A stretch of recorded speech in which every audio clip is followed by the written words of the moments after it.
रहीम subject economics मुआशियात class third year government degree college for women satellite town Bahawalpur. Students, आज हम next chapter start कर रहे हैं मार्केट स्ट्रक्चर का, मंडी की साख्त का। इसमें सबसे पहले मंडी की डेफिनेशन देखते हैं। मंडी या मार्केट, आपने मंडी का लफ्ज़ सुना होगा, सब्ज़ी मंडी या गल्ला मंडी है। इसके जो इंग्लिश का लफ्ज़ इस्तेमाल करते हैं, मार्केट का लफ्ज़ इस्तेमाल कर लेते हैं। उर्दू में पैरेलल एक और लफ्ज़ बाज़ार इस्तेमाल कर लेते हैं। तो जिस भी शक्ल में हम लफ्ज़ जो भी इस्तेमाल करेंगे, हम देखते हैं कि वहाँ पे होता क्या है। वहाँ पर उस शय को ख़रीदने वाले और बेचने वाले मौजूद होते हैं। वो शय ख़ास कीमत पर फ़रोख्त की जा रही होती है। तो यूँ भी कह सकते हैं कि बहुत सारे ख़रीदार और फ़रोख्तकार वहाँ पर उनका इंटरेक्शन हो रहा होता है और वो चीज़ की ख़रीदो फ़रोख्त हो रही होती है। सब्ज़ी मंडी में सब्ज़ियाँ हैं, गल्ला मंडी में मुख्तलिफ़ अनाज है। अगर हम कपड़े की मार्केट देखें तो वहाँ कपड़ा बिक रहा है, जूते हैं तो वहाँ पर जूते की सेल हो रही है। बहुत सारी ऐसी मार्केट्स हैं जहाँ पे मिक्स शॉप्स हैं, हर तरह के प्रोडक्ट्स इकट्ठे का साथ साथ दुकानें हैं, बिक रही हैं वो चीज़ें। तो इकनॉमिक्स में जब हम इसको डिफ़ाइन करेंगे, हम कहेंगे कि मंडी एक ऐसी जगह है जहाँ पर किसी शय को ख़रीदने वाले और बेचने वाले उन राब्ते में आते हैं और वो उस शय की एक ख़ास कीमत तय पाती है। यानी ख़रीदने वाला उसको किस कीमत पर बेचना चाह रहा है, बेचने वाला जो है, ख़रीदने वाला किस कीमत पर ख़रीदना चाह रहा है, बेचने वाला उसको को किस कीमत पर बेचना चाह रहा है। फिर जहाँ पर उन दोनों का आपस में एक जगह पर वो एग्री हो जाते हैं, वो कीमत तय पा जाती है और उस कीमत को हम कहेंगे कि वो इक्विलिब्रियम प्राइस है। और जो क्वांटिटी उस कीमत पर फ़रोख्त होती है उसको हम कहेंगे इक्विलिब्रियम क्वांटिटी है। तो अभी फ़िलहाल हम यहाँ पे मार्केट की टाइप्स देखते हैं कि मंडी की अगर हम इकसाम देखें, वैसे तो जो आपने पहले फर्स्ट ईयर सेकेंड ईयर में पढ़ी थी वो थी योमिया मंडी थी, कलील अरसे की मंडी है, तवील अरसे की मंडी है। यहाँ पर हम दूसरे एस्पेक्ट से स्ट्रक्चर के हिसाब से इकसाम की बात करेंगे कि मुकम्मल मुकाबले की मंडी है, नामुकम्मल मुकाबले की मंडी और तीसरी किस्म है अजारादारी। तो मुकम्मल मुकाबले की मंडी, जैसे इसका नाम है परफेक्ट कंपटीशन, तो ये नाम से इसकी डेफिनेशन बिल्कुल उलट है, यानी कोई कंपटीशन नहीं होता। तमाम जो मार्केट्स हैं, जितनी भी फर्म्स हैं उस मार्केट के अंदर, वो सब की सब फर्म्स एक जैसा प्रोडक्ट तैयार कर रही हैं, एक ही कीमत पर उसको फ़रोख्त कर रही हैं। और कोई भी उस चीज़ को प्रोड्यूस कर सकता है, कोई भी उस चीज़ को प्रोड्यूस करना छोड़ सकता है। हर किसी को, कंज्यूमर हैं या प्रोड्यूसर्स हैं, उन्हें मार्केट के हालात के बारे में मुकम्मल आगाही है। ये तमाम इसकी करैक्टरिस्टिक्स हैं। वन बाय वन हम इन्हें ब्रीफली डिस्कस कर लेते हैं कि परफेक्ट कंपटीशन या मुकम्मल मुकाबले में पहली खसूसियत इसकी ये है, या इसका फ़ीचर या इसकी करैक्टरिस्टिक ये है कि शय जो है वो तमाम की तमाम जो अशिया के यूनिट्स हैं वो होमोजीनियस हैं, एक जैसी हैं बिल्कुल। उनमें कोई फ़र्क नहीं है, शक्ल है, रंग है, क्वालिटी है, पैकिंग है, हर चीज़ बिल्कुल एक जैसी है। ख़रीदने और बेचने वालों की तादाद बेशुमार है, large number of buyers and sellers हैं। यानी कोई एक बायर अगर चीज़ लेने से इनकार कर देगा तो पीछे कोई फ़र्क नहीं पड़ेगा, बेशुमार बायर्स और मौजूद है। इसी तरह से अगर एक फ़रोख्त करिंदा चीज़ को फ़रोख्त करने से इनकार कर देगा तो तब भी मार्केट में कोई फ़र्क नहीं आएगा, क्योंकि बेशुमार फ़रोख्त करने वाले, उसी सेम प्रोडक्ट को फ़रोख्त करने वाले वहाँ पर मौजूद है। फिर है फ्री एंट्री। फ्री एंट्री किसकी? कारोबार की। कि अगर कोई नया शख्स सेम कारोबार शुरू करना चाहता है, वैसा ही कारखाना लगाना चाहता है, तो उसके ऊपर कोई पाबंदी नहीं है, वो लगा सकता है। इसी तरह से फ्री एग्ज़िट भी है कि कोई नुकसान की सूरत में अगर इस कारोबार को छोड़कर जाना चाहता है तो वो आज़ादी है उसको कि वो छोड़ के जा सकता है। परफेक्ट मोबिलिटी है फैक्टर्स ऑफ प्रोडक्शन के लिए, कि अगर फैक्टर्स ऑफ प्रोडक्शन एक बिज़नेस को छोड़कर, एक कारखाने को छोड़ के दूसरे कारखाने में जाना चाहते हैं, तो वो उनके ऊपर भी कोई पाबंदी नहीं है, वो आराम से एक जगह से दूसरी जगह जा सकते हैं। इसका रिज़ल्ट ये होगा कि तमाम अमलीन के मुआवजे भी इस मार्केट में एक जैसे होंगे। कि अगर किसी एक जगह अमलीन के मुआवजे कम हैं और उन्हें पता चलता है कि किसी दूसरी जगह अमलीन के मुआवजे ज़्यादा हैं, तो कम मुआवज़ों वाली जगह से तमाम अमलीन काम छोड़कर ज़्यादा मुआवज़ों वाली जगह पर चले जाएंगे। अब इसका नतीजा ये निकलेगा कि जहाँ पर मुआवजे ज़्यादा थे वहाँ आमलीन की तादाद बढ़ने से वो मुआवजे नीचे हो जाएंगे, कम हो जाएंगे। सप्लाई बढ़ गई आमलीन की तो उनकी प्राइस या उनका मुआवजा कम हो जाएगा। इसी तरह से जहाँ से ये आमलीन काम छोड़ के आ गए थे वहाँ शॉर्टेज हो जाएगी आमलीन की, और शॉर्टेज की वजह से आमलीन के मुआवजे बढ़ जाएंगे। तो जहाँ ज़्यादा थे वहाँ कम हो जाएंगे, जहाँ कम थे वहाँ ज़्यादा हो जाएंगे, और आपस में एक लेवल पे बराबर हो जाएंगे। तो हम कह सकते हैं कि आमलीन की हरकत पजीरी से आमलीन के मुआवजे भी बराबर रहते हैं ऐसी मार्केट में। मार्केट के तमाम हालात के बारे में, कीमत है, शय है, उसकी मिकदार है, उसकी तलब है, रसद है, हर चीज़ के बारे में मुकम्मल वाकफ़ियत होगी हर किसी को। अब हम दूसरी किस्म की बात करते हैं, नामुकम्मल मुकाबला। पीछे हमने 5 खसूसियात पढ़ी मुकम्मल मुकाबले की। इन 5 खसूसियात में से कोई एक खसूसियत भी अगर मिसिंग होगी तो हम कहेंगे ये नामुकम्मल मुकाबला है। आगे हम इसको डिटेल से एक चैप्टर में पढ़ेंगे इस टॉपिक को। उसके बाद इसकी ब्रीफली टाइप्स देख लेते हैं कि नामुकम्मल मुकाबला में कौन कौन सी टाइप्स हैं। दो जारा है, दो की इजारादारी कह लेंगे दो जारा, चंद जारा और इजारादाराना मुकाबला। दो जारा या दो की इजारादारी डोपली में ये होता है कि दो फर्म्स या दो लोग मिलकर उस चीज़ के ऊपर मुकम्मल कंट्रोल रखते हैं, उसकी सप्लाई पे, उसकी प्राइस पे। ओलिगोपली या चंद जारा जो होता है, चंद की इजारादारी, इसमें होता है कि कुछ फर्म्स, दो से ज़्यादा फर्म्स होती हैं जो आपस में मिलकर एक एग्रीमेंट कर लेती हैं और शय की रसद पर मुकम्मल उनका कंट्रोल होता है, उसकी पैदावार पर, उसकी कीमत पर। इजारादाराना मुकाबला में परफेक्ट कंपटीशन की तरह फर्म्स की तादाद तो बेशुमार होती है, लेकिन उनका प्रोडक्ट्स एक जैसा नहीं होता, होमोजीनियस नहीं होता, स्लाइटली एक दूसरे से डिफरेंट होता है। अब हम तीसरी टाइप पे आ जाते हैं मंडी का, तो स्ट्रक्चर के हिसाब से तीसरी टाइप है इजारादारी। इजारादारी में ये होता है कि किसी एक फर्म को, एक इदारे को, एक शख्स को किसी प्रोडक्ट के ऊपर, उसकी सप्लाई के ऊपर मुकम्मल कंट्रोल होता है। वो अपने हिसाब से, अपनी मर्ज़ी से उस शय की कीमत का तयन करता है और उसके हिसाब से उसकी उस चीज़ के ऊपर इजारादारी होती है। हम एग्जांपल ले लें, पाकिस्तान में वापडा की एग्जांपल है कि इजारादारी है वापडा को, क्योंकि वापडा का कोई बिजली का कोई करीबी नेमुल बदल नहीं है। वापडा ही एक इदारा है जो कि पूरे मुल्क में बिजली फ्राहम कर रहा है, प्रोड्यूस करके दे रहा है। अब हम नेक्स्ट आ जाते हैं, पहले जो पॉइंट था हमारा मुकम्मल मुकाबला, उसको डिटेल से करेंगे कि एक फ़र्म अगर मुकम्मल मुकाबले के तहत काम कर रही है तो उस फ़र्म का तवाज़ुन हम किस तरह से मालूम करेंगे। सबसे पहले बात करेंगे कि उसकी वही जो करैक्टरिस्टिक्स हैं, 5 करैक्टरिस्टिक्स हमने देखी अभी। और अरसा कलील में तवाज़ुन, आज के हमारे टॉपिक में अरसा कलील का तवाज़ुन है फ़र्म का, कि अरसा कलील शॉर्ट टाइम पीरियड होता है। इसमें चूँकि हम सिर्फ ख़ाम माल की मिकदार बढ़ा सकते हैं या अमलीन पैदाइश जो आर्जी हैं उन्हें हम उनकी अपॉइंटमेंट बढ़ा सकते हैं, एम्प्लॉयमेंट बढ़ा सकते हैं। बाकी हम तामीर का काम नहीं कर सकते शॉर्ट पीरियड में, बिल्डिंग नहीं एक्सटेंड कर सकते, और ये सारा काम हम नहीं कर सकते। जैसे वक्ती तौर पर किसी चीज़ की डिमांड बढ़ती है कि गर्मी के महीने में बर्फ़ की डिमांड बढ़ गई, तो बर्फ़ के कारखाने में अब वो नया कारखाना नहीं लगाना शुरू कर देंगे, बल्कि अपने मज़दूरों की तादाद बढ़ा लेंगे, शिफ्टिंग उसकी डबल कर देंगे, काम ज़्यादा कर लेंगे, लेकिन वर्किंग आवर्स बढ़ा देंगे और ओवर टाइम पे काम करवा लेंगे या डबल ट्रिपल शिफ्ट्स में लोगों से काम करवा लेंगे, लेकिन नया कारखाना तामीर करने की उनके पास गुंजाइश नहीं होगी, टाइम नहीं होगा इतना ज़्यादा। तो ये है अरसा कलील। अब हम बात करेंगे कि फ़र्म के मसारिफ़ पैदाइश। पीछे हमने कॉस्ट ऑफ प्रोडक्शन का चैप्टर पढ़ा था स्टूडेंट्स, आपको याद होगा कि हमने कहा था शॉर्ट पीरियड में कॉस्ट ऑफ प्रोडक्शन दो कैटेगरीज़ में डिवाइड कर ली जाती है। एक होती है फ़िक्स कॉस्ट, एक होती है वेरिएबल कॉस्ट। मुअय्यन मसारिफ़ होते हैं और मुतग़य्यर मसारिफ़। मुअय्यन वो जो कि लाजमन आपने अदा करने ही करने हैं, आप पैदावार करें या ना करें। और मुतग़य्यर वो जो पैदावार ज़ीरो होने पे ज़ीरो होंगे, पैदावार बढ़ने से बढ़ जाएंगे और कम करने पे कम हो जाएंगे। ये तमाम चीज़ें हमने डिस्कस की। उसके बाद फिर हमने रेवेन्यूज़ के बारे में पढ़ा कि वसूलियाँ क्या होती हैं, टोटल रेवेन्यू है, एवरेज रेवेन्यू है, मार्जिनल रेवेन्यू है। ये दोनों चीज़ें अब आगे हमारी यहाँ पर यूज़ होंगी, कॉस्ट और रेवेन्यू। आप अगर इस आज के टॉपिक को समझना चाह रहे हैं तो कॉस्ट और रेवेन्यूज़ के टॉपिक्स को पहले प्रिपेयर करें, फिर आप इसको अंडरस्टैंड कर सकेंगे।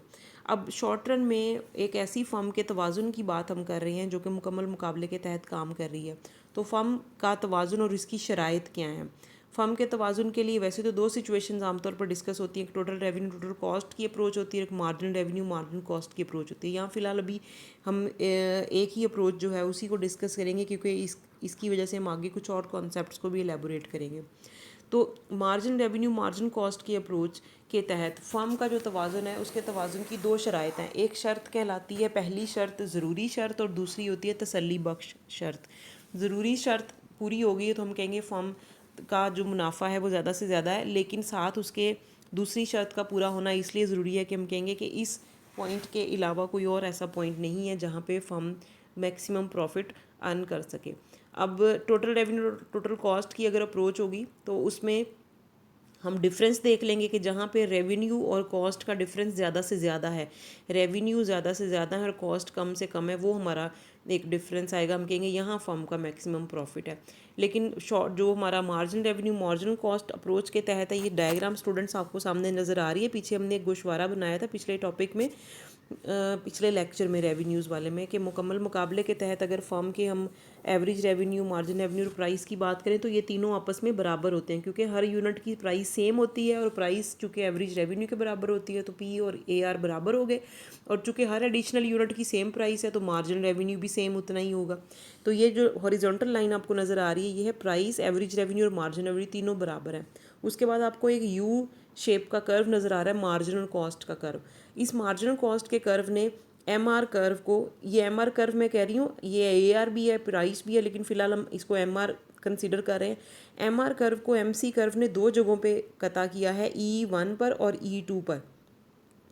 तो तवाज़ुन की जो पहली शर्त है वो है कि एम सी और एम आर आपस में बराबर हों। तवाज़ुन की पहली शर्त के मुताबिक जो ज़रूरी शर्त है तवाज़ुन की वो है एम सी और एम आर आपस में बराबर हो। तो हम देख सकते हैं कि ये शर्त तो दोनों पॉइंट्स पे पूरी हो रही है, E1 पर भी है पूरी हो रही है और E2 पर भी पूरी हो रही है।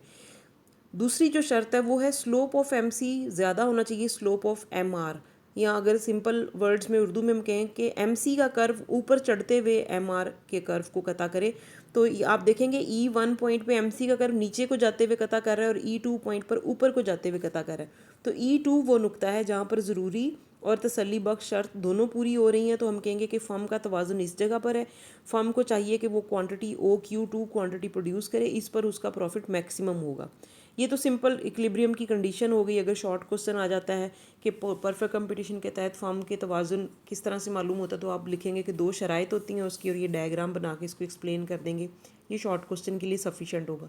लेकिन अगर लॉन्ग क्वेश्चन आता है कि शॉर्ट टर्म इक्विलिब्रियम भी बताएं और डिफरेंट सिचुएशन भी बताएं, तो ये अगला पार्ट भी आप इसमें शामिल कर लेंगे।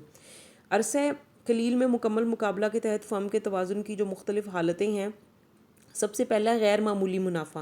गैर मामूली मुनाफे में आपने पिछले डायग्राम में यहाँ पर हमने एवरेज कॉस्ट कर्व नहीं बनाया, सिंपल सिर्फ तवाज़ुन समझाया आपको कि तवाज़ुन क्या है। अगली डायग्राम्स में हम average cost, average variable cost इनको भी शामिल करेंगे। जैसे इस डायग्राम में एवरेज कॉस्ट है, एवरेज वेरिएबल नहीं है। अगर आप चाहें तो आप इसके नीचे एवरेज वेरिएबल भी ड्रॉ कर लें। AC के बिल्कुल नीचे होती है, उसका मिनिमम पॉइंट इससे थोड़ा पीछे आएगा। तो आप देख सकते हैं कि AC को उसके मिनिमम पॉइंट पे MC ने कता किया है। तवाज़ुन हमने कहाँ से मालूम करना है, वही पिछले जो शर्त थी MC और MR। MC ने ऊपर चढ़ते हुए जहाँ MR को कता किया है, यहाँ पर इस डायग्राम में नुक्ता E है, नुक्ता E पर तवाज़ुन है। वहाँ से परपेंडिकुलर नीचे लेके गए तो Q स्टार क्वांटिटी है हमारी, OQ स्टार क्वांटिटी होगी, और P प्राइस तो चूँकि पहले से पता होती है इसमें कि प्राइस ये है। अब हम देखेंगे कि कॉस्ट कितनी है। ये तो प्राइस हो गई या एवरेज रेवेन्यू या मार्जिन रेवेन्यू हो गया, एवरेज कॉस्ट कितनी है इस प्रोडक्ट की। तो एवरेज कॉस्ट हमें कैसे पता चलेगी, ये जो परपेंडिकुलर नीचे की तरफ आ रहा है इसने रास्ते में एवरेज कॉस्ट को कता किया है। आपने वहाँ पे अपना पेन रखना है और इसको वाई एक्सिस की तरफ लाइन खींच देनी है। ये जो ऊपर बॉक्स बनेगा, ये पूरे का पूरा बॉक्स प्रॉफिट कहला रहा है। क्यों प्रॉफिट कहला रहा है, क्योंकि आप देख सकते हैं कि एवरेज कॉस्ट जो है वो OC है, यानी एक यूनिट फ़ी इकाई की जो कॉस्ट है, जो लागत आ रही है वो OC है, जबकि जो प्राइस है वो OP है। तो OP OC से ज़्यादा है। कितना ज़्यादा है, CP। ये पार्ट इसका प्रॉफिट है कि इतना नीचे वाला हिस्सा उसकी लागत आई है और प्राइस, एडिशनल प्राइस उसकी CP है, और ये जो एडिशनल प्राइस होगी वो उस फर्म का मुनाफा बन जाएगा। आप उस पूरे एरिए को डिफ़ाइन करेंगे कि अगर हम बात करें कि टोटल कॉस्ट कितनी आ रही है OCAQ स्टार, टोटल रेवेन्यू कितना कमा रही है फर्म OPEQ स्टार, और रेवेन्यू में से कॉस्ट को माइनस करेंगे तो हमारा प्रॉफिट आ जाएगा, और प्रॉफिट कितना है CPEA, ये हमारा इस फर्म का प्रॉफिट हो जाएगा। दूसरी सिचुएशन है मामूली मुनाफा। मामूली मुनाफे में ये होगा कि आप एवरेज कॉस्ट के कर्व को ऐसे ड्रॉ करेंगे कि वो मार्जिन रेवेन्यू के या एवरेज रेवेन्यू के नीचे से होकर नहीं गुजरेगा, बल्कि ऊपर ही रहेगा और उसको हल्का सा टच करके चला जाएगा, यानी एक ही नुक्ते पे कॉमन होगा उसके साथ, उसी नुक्ते से MC गुजरेगा। अगर अब हम कहें कि इस डायग्राम में प्राइस और एवरेज रेवेन्यू और एवरेज कॉस्ट कितनी है, तो हम देख सकते हैं कि जितनी प्राइस है, जितना एवरेज रेवेन्यू है, उतनी ही एवरेज कॉस्ट है, वहीं से वो गुजर रही है। So if price is equal to average cost, we can say कि जितने में वो चीज़, जितनी उसकी लागत है उतने में ही वो चीज़ बिक रही है, तो कोई एडिशनल प्रॉफिट नहीं है।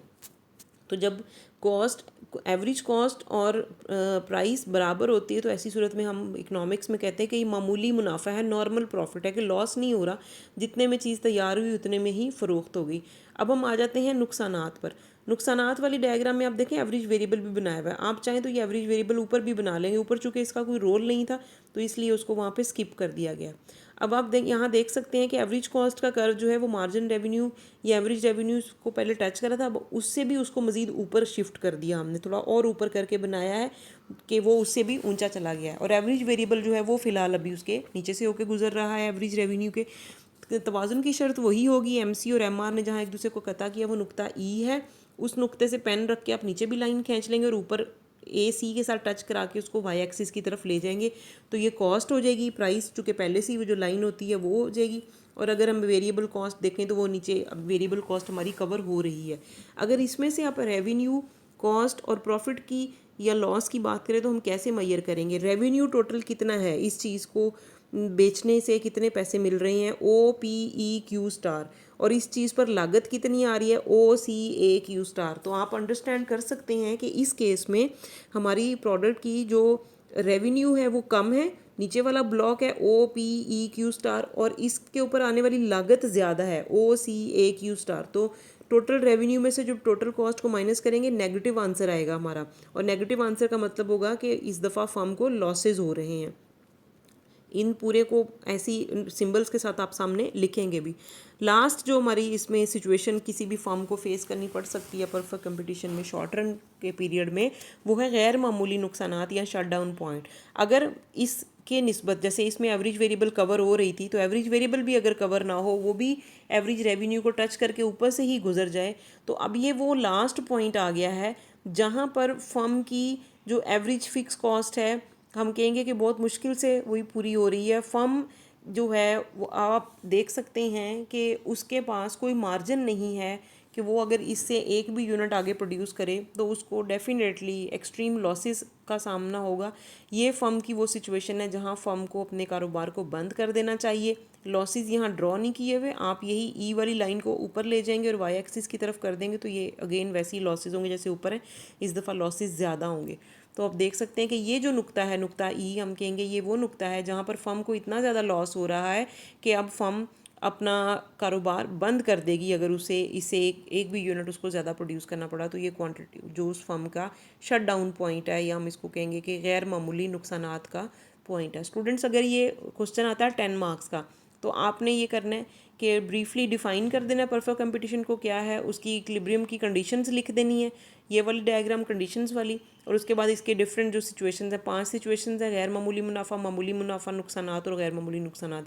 इनको भी आपने डायग्राम बनानी है और मुख्तसरन इन्हें एक्सप्लेन करना है। लेकिन अगर क्वेश्चन ज़्यादा मार्क्स का आता है, 20 मार्क्स का आता है, तो फिर आप इसको थोड़ा तफसील के साथ एलेबोरेट कर देंगे।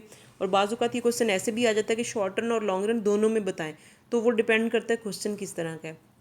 आप थोड़े प्रीवियस पेपर्स भी देख लें, उसमें देख लें कि मार्केट स्ट्रक्चर के क्वेश्चन किस तरह से आए हैं, इनको उसी के हिसाब से आप प्रिपेयर कर लेंगे। हम नेक्स्ट जो लेक्चर होगा उसमें हम लॉन्ग रन के बारे में पढ़ेंगे कि लॉन्ग रन में परफेक्ट कंपटीशन के तहत काम करने वाली फर्म का इक्विलिब्रियम कैसे होता है। Thank you student.